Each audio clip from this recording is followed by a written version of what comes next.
बिस्मिल्लाहिर्रहमानिर्रहीम। आज हम डिस्कस करने वाले हैं very important topic regarding the SCQs and very important regarding viva. This is firearm injuries. What are firearm weapons, what are firearm injuries, इनको आज हम डिस्कस करने वाले हैं। अब ये टॉपिक इतना ज़्यादा इंपॉर्टेंट क्यों है, इसकी वजह ये है कि कोई भी मेडिकल प्रैक्टिशनर जो पेरिफेरी में फ़र्क कर रहा होता है ना, उसको 70% केसेस ऐसे आते हैं, उसको लाजमी तौर पे ऑटोप्सीज़ तो करनी पड़ती हैं नंबर 1, ठीक है। नंबर 2, ऑटोप्सी अगर करनी पड़ती तो ऑटोप्सी में 70% केसेस ऐसे आते हैं कि गोली लगने से मौत हो गई, कि उसकी ऑटोप्सी करनी है। तो फायर आर्म केसेस में फायर आर्म इंजरी के केसेस बहुत सारे होते हैं। तो इसका मतलब फिर क्या है कि कोई भी बंदा है, हर हाल में उसके पास इसका प्रॉपर नॉलेज होना चाहिए, फायर आर्म इंजरीज़ क्या होती हैं, बुलेट कहाँ से आई, ठीक है। क्योंकि अब ये होता है कि असल मोस्टली जिसको फॉलो कर रहा होता है, जो डॉक्टर ऑटोप्सी कर रहा होता है, तो डेफिनेटली कोर्ट में उसको क्वेश्चन किए जाते हैं कि हाँ जी डॉक्टर साहब बताइए, आप गोली किस तरह के वेपन से चली, गोली कहाँ से मारी गई, कितने डिस्टेंस से मारी गई, मौत की वजह क्या बनी, ये सारी चीज़ें जो पूछी जाती हैं, जिसका जो है वो रिस्पॉन्सिबल होता है डॉक्टर, उसने इस क्वेश्चन के जवाब देने होते हैं। तो ये जवाब वो तभी दे सकेगा अगर उसको इसके बारे में प्रॉपर नॉलेज होगा। तो हम स्टार्ट करते हैं, फायर आर्म इंजरीज होती क्या।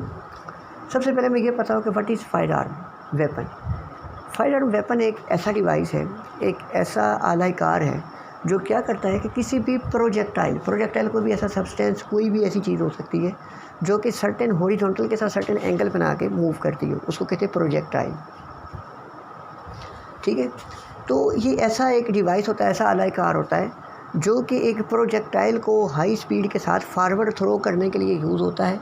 और इसके पीछे प्रिंसिपल क्या होता है कि बर्निंग ऑफ द और कंबस्शन ऑफ द गैसेस, यानी कि एक ऐसा डिवाइस जो कंबस्शन ऑफ गैसेस पहले कंबस्शन ऑफ गैसेस करे और उसकी वजह से जो गैसेस प्रोड्यूस हो, उन गैसेस को यूज़ करे किसी प्रोजेक्टाइल को फॉरवर्ड थ्रो करने के लिए, तो इसको कहते हैं fire arm weapon. Fire arm weapon जो होते हैं, इसमें से जो प्रोजेक्टाइल निकलता मोस्टली वो क्या होती है, उसको कार्ट्रिज कहते हैं, या वो बुलेट हो सकती है, शॉट हो सकता है, जो कि इस आले से निकलने के बाद, पिस्टल में से या कोई भी फायर आर्म वेपन है, राइफ़ल है, उससे निकलने के बाद जो पाथ फॉलो करता है वो स्ट्रेट नहीं जाता, बल्कि क्या होता है थोड़ा सा ऊपर जाता है, फिर ऐसे नीचे जाता है, हॉरिजॉन्टल के साथ सर्टेन एंगल बनाता हुआ। इस पाथ को कहते हैं ट्रेजेक्ट्री ऑफ द प्रोजेक्टाइल, जिससे यूजुअली पैराबोला अपने टारगेट तक वो जाता है, ठीक हो गया। अब हमें पहले थोड़ा सा ये पता हो कि जो फायर आर्म वेपन है, इसकी एनाटमी का थोड़ा सा इंटरनल स्ट्रक्चर का पता हो, और उसके बाद इसकी टाइप्स का पता हो, तो फिर हम इसके बाद सारी चीज़ों को डिस्कस करेंगे। तो जो हमारे पास ये है कि जब भी फायर आर्म का कोई केस आता है ना, इससे पढ़ने से पहले एक चीज़ ज़हन में बिठा लें। लेट्स सपोज मैं बैठा हूँ, पेरिफेरी में प्रैक्टिस कर रहा हूँ, बंदा आता है दौड़ा कि डॉक्टर साहब एक केस आया है, ऑटोप्सी आई है, वो ऑटोप्सी करनी है। तो मैं पूछूंगा डेफिनेटली कि हाँ भाई क्या हुआ, मतलब हुआ क्या था, बंदे की डेथ क्यों हुई है। तो वो कहता है सर कोई फायर आर्म इंजरी का केस लग रहा है। तो फौरी तौर पे 6-7 क्वेश्चन मेरे ज़हन में आ जाते हैं।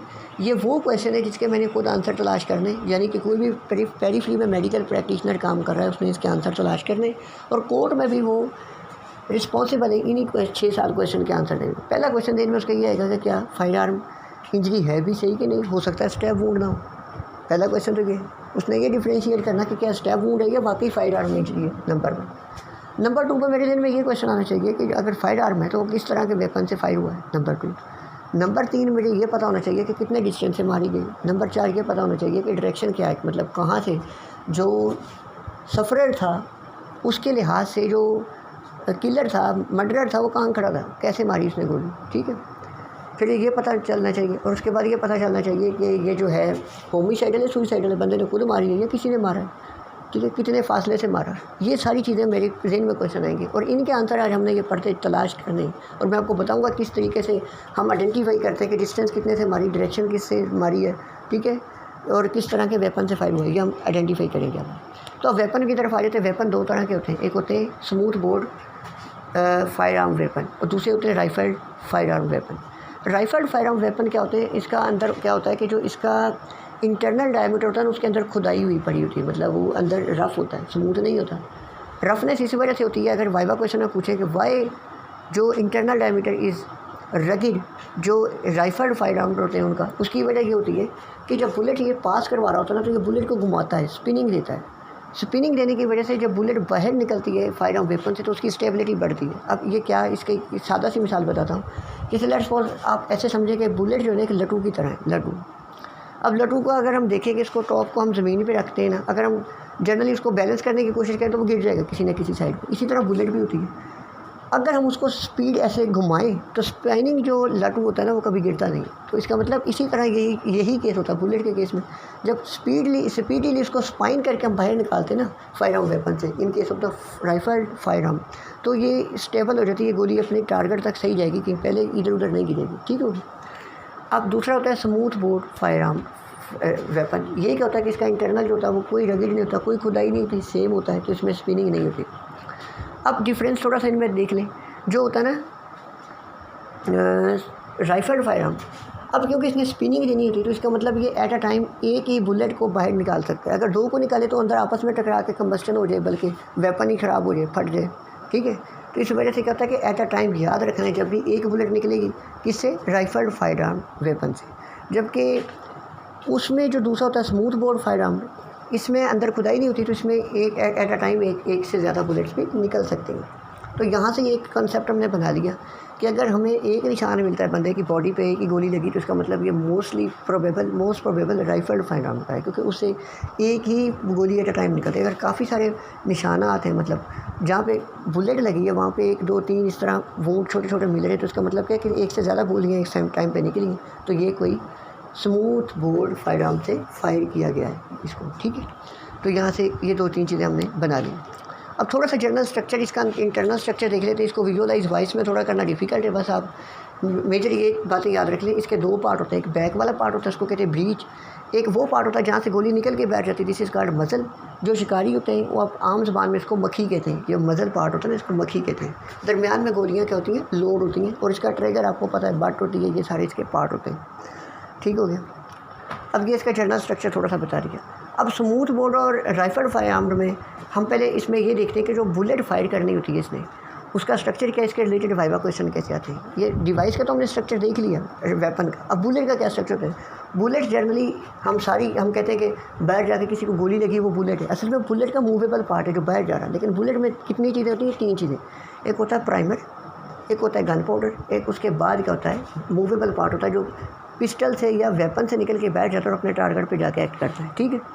तो जो प्राइमर होता है इसका क्या काम होता है, अब मैंने एक जनरल रूल पहले ही पढ़ लिया है कि फायर आर्म वेपन का काम ही ये होता है कि कंबस्शन से क्या प्रोड्यूस करे, गैसेस, और हाई स्पीड गैसेस इस बुलेट को बाहर पुश करें, ठीक है। तो इसका मतलब क्या होना चाहिए, पहले हमें कंबस्शन के लिए कहीं ना कहीं से स्पार्क चाहिए। तो ये स्पार्क कहाँ से आता है, होता ये है कि जब हम ऐसे हैमर को पीछे पुश कर रहे होते हैं या लोड करके चलाने की कोशिश कर रहे होते हैं, तो mechanical events which are taking place within the weapon, mechanical event हो गए ना, डेफिनेटली एनर्जी हम मैकेनिकल प्रोवाइड कर रहे हैं इसको, उस मैकेनिकल एनर्जी को इलेक्ट्रिकल एनर्जी में प्राइमर बदलता है, और वो इलेक्ट्रिकल एनर्जी यूज़ होती है कंबस्शन क्रिएट करने के लिए। जब कंबस्शन क्रिएट होगी तो गन पाउडर जलेगा, जब गन पाउडर जलेगा तो गैसेस प्रोड्यूस होगी जो कि इस बुलेट को बाहर पुश कर देंगी। ये इसका मैकेनिज्म हो गया। अब जब ये बाहर पुश होगा तो डेफिनेटली हाई स्पीड से जाएगा, अपने टारगेट पे जाके एक्ट करेगा। लेकिन इसमें 2 चीज़ें और याद रखनी कि जब ये बुलेट से बाहर निकल जाता है तो इसका क्या है, थोड़ा सा जो केस होता है जिसके अंदर पैक होती है movable part of the bullet, ये एक्सपैंड करता है। उसकी वजह ये होती है अगर एक्सपैंड ना करे तो गैसेस बैक आना शुरू होती है, बैक प्रेशर की वजह से अपने टारगेट तक ये बुलेट पहुंच नहीं सकती। और तीसरी बात हम क्या यूज़ करते हैं कि कभी कभी वर्ड यूज़ कर लेते हैं कि कितने बोर की वेपन है, ठीक है, 12 बोर की वेपन है, 24 बोर की है, 32 बोर की है, 40 बोर की है, 44 बोर की वेपन है, ठीक है। इसका मतलब क्या होता है, सिंपल सी बात है, इसमें याद रख लें कि जो ये बोर कर रहे होते हैं ना कि this is the internal diameter of the weapon, number 1, and it is taken in 1/1000 of the inch. अगर कहता है कोई कि इसका ये 40 बोर की, तो इसका मतलब कितने इंच का डायमीटर, उसका 0.40 इंच का। अगर कोई कहता है कि ये जो है जी 32 बोर की है वेपन, तो इसका मतलब इसका इंटरनल डायमीटर 0.32 इंच है, ठीक हो गया। अब आपको ये बताऊं कि डिफरेंस स्मूथ बोर और राइफल फायर आर्म में ये डिफरेंस है। स्मूथ बोर में उल्ट होता है कि जितने ज़्यादा बोर की है उतना उसका इंटरनल डायमीटर शॉर्ट होगा। जैसे 24 बोर का 12 वाले से डायमीटर कम होगा।